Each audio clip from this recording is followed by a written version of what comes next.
福苑嚟緊嘅長遠安置安排呢，咁啊政府發咗份問卷啦，問啲居民嘅意見啦，當中係提到，如果真係要原址重建嘅話呢，可能係需要10年嘅時間。咁所以頭先技術上面嘅問題呢，我哋就請教緊香港樓宇安全協學會嘅會長何巨業嘅。咁啊，仲有幾句呢想請教下佢嘅。咁啊，繼續何巨業喺度啦。早晨，早晨啊，係早晨，大家係想問下你，即係嗱，當然技術頭先你解過嘅，咁可能真係要拆卸都可能要年幾嘅時間啊等等。咁但係若然我哋假設即係有2-3成嘅居民即係，咦我願意等8至10年，我願意等，咁你有冇啲咩個人意見？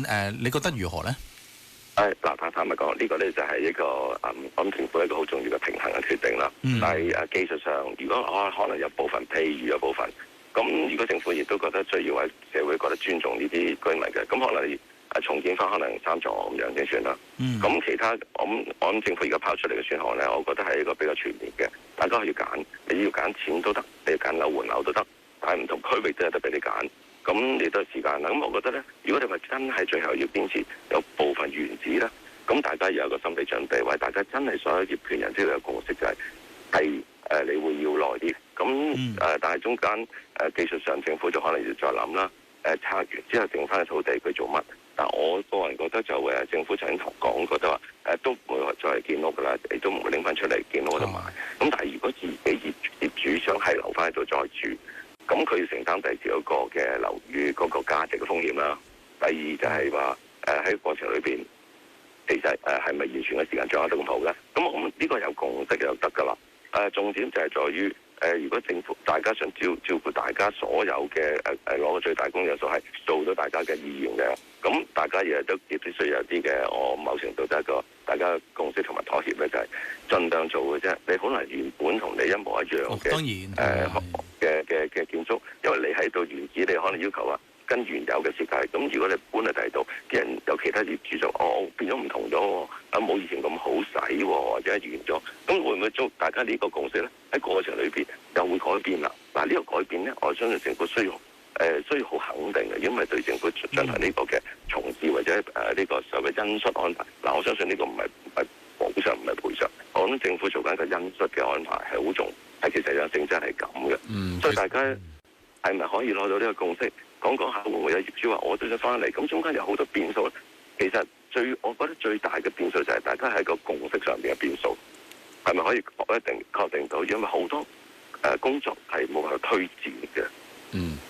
我諗呢個共識都係比較困難嘅，因為但個人嘅即係一致共識嘅共識係冇可能嘅，一致就冇可能嘅啫。但係你共識之中即係話你邊啲決定係揀嘅選項，決定晒之後而所有業權人都決定晒。但係如果哪怕有一個業權人佢仲未決定，其實你成件事都可能推進唔到噶咯。係成塊土地點處理？因為你唔可以強拍噶嘛，喺呢啲情況下。唔可以，呢個唔係嗰個角色。係啦，應該開咁嘅。咁如果居民問你意見咧，即係幾個選項，你覺得邊個我最值得考慮？咁你會點樣俾建議佢哋？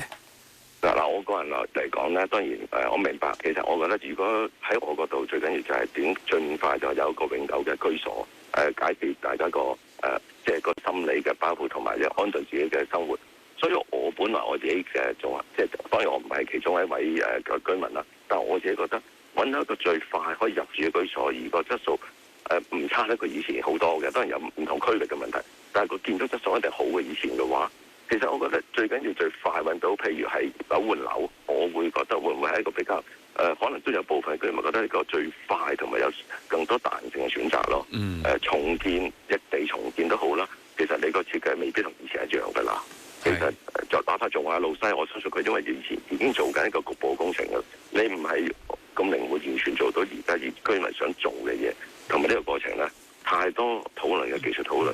設計又有好多調整，甚至乎裏邊嘅裝修要唔要做翻以前嘅居屋嘅裝修啊？因為而家嘅居屋係清水防制噶嘛，咁其實好多嘢，其實呢個細節唔好睇少呢個嘅難度嘅。中間提供居民討論嗰陣咧，我相信要花好大力氣，政府先攞到個最後嘅決定同埋共識嘅。